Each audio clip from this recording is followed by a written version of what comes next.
remember that when you use facts, data and statistics of any sort, you need to use them ethically and accurately. Try to be as objective as possible. Have samples which are representative and unbiased. And also have statistics accurately tabulated and see that they are not taken out of context.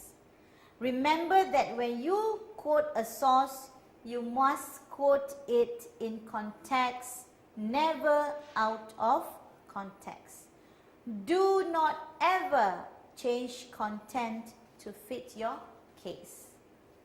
Next will be the persuasive strategies. Now, why do you need persuasive strategies? First of all, you need persuasive strategies to analyze strategies that other people may be trying to persuade you. You also need persuasive strategies to choose the most effective way to persuade your readers.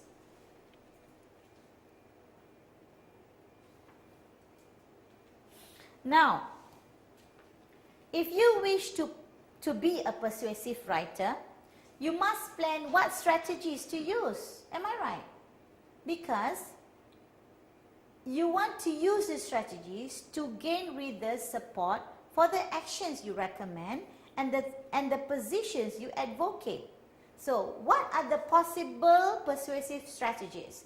There are four possible persuasive strategies that you can implement in your essay writing. The first one is emphasizing readers' benefits. The second one is addressing readers' concerns. The third one is showing sound reasoning. And the fourth one is presenting reliable evidence. Now let's go to the first one, emphasizing readers' benefits. Now, ladies and gentlemen, you have to explain to the readers how they will benefit from performing the action, taking the position or purchasing the product recommended. For example, when you write something to persuade them on buying a product. So you must be able to persuade, to explain to the readers, how they will benefit from buying the product. Okay? So that is emphasizing on readers' benefits. Okay, the third persuasive strategy is showing sound reasoning. Now, this is the best weapon. You need to persuade readers that the decisions or actions recommended will actually bring out benefits to them. And be able to explain why they gain benefits from buying the product, for example. Now, the fourth and the last persuasive strategy is presenting reliable evidence. Reliable evidence is the kind of evidence readers are willing to accept. For example, in many business scenarios, personal observations and anecdotes by knowledgeable individuals are accepted as reliable evidence. So you need to use common sense to determine what type of evidence is needed in what situations. Now let's go to the reasoning process. Now, in order to have confidence in the writer, readers must understand three. The first one is the writer's claim, the evidence, and the line of reasoning. When we talk about the writer's claim, this is the position you as a writer wants readers to accept. And when you speak about the evidence, that means the evidence consists of observations, facts, or other information provided in support of the claim.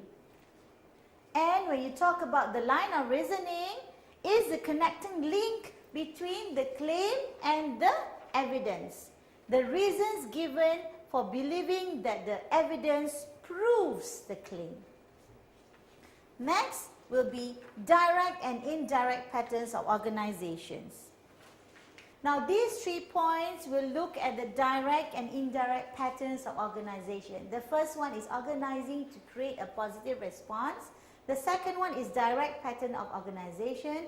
And the third one is indirect pattern of organization. You may refer to page 89 of the module for further understanding of these three criteria. The next one will be voice and credibility. Now, voice in the context of written communication means, who am I as a writer?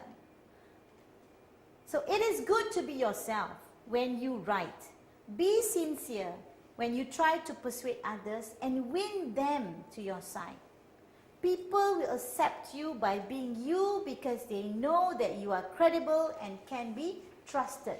So you must consider three things when you want to voice out and also when you want to be credibility to your writing. First, consider the reasoning process and types of reasoning. Second, you have to choose an appropriate voice. And third, you have to establish the credibility. Now, the first one, when you consider the reasoning process, you must consider how you reason out things in your writing. This means that you have to reflect on what, when, and how to say things. Okay? Now, the next point, choosing an appropriate voice. Now, the voice you choose is an important element of your persuasive strategy.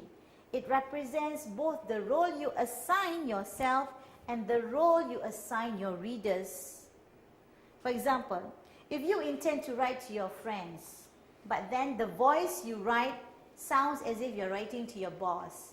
So, your friends might take the message wrongly and they might not they might imply role as inferiors. Therefore, if your readers respond to your voice in a negative way, they will not receive your message openly. Now, the third and the last point will be establishing credibility. Your credibility is the belief your readers have regarding whether you are a good source of information and ideas. When people believe that you are credible, they are more likely to accept the things you say. But if people did not find you credible enough, they may refuse to consider your ideas seriously, no matter how soundly you present your case. Now, ladies and gentlemen, to summarize topic 6 on the topic of persuasive writing, whereby this topic defines persuasive writing as compared with other forms of writing. It also presents the do's and the don'ts of persuasive writing and provides you with examples in clarifying a position, preparing arguments, and organizing a persuasive written report or article. It gives opportunities for you to present yourself and to respond to the persuasive writing to others so that you can decide for yourselves what makes an effective piece of writing. With that, I thank you.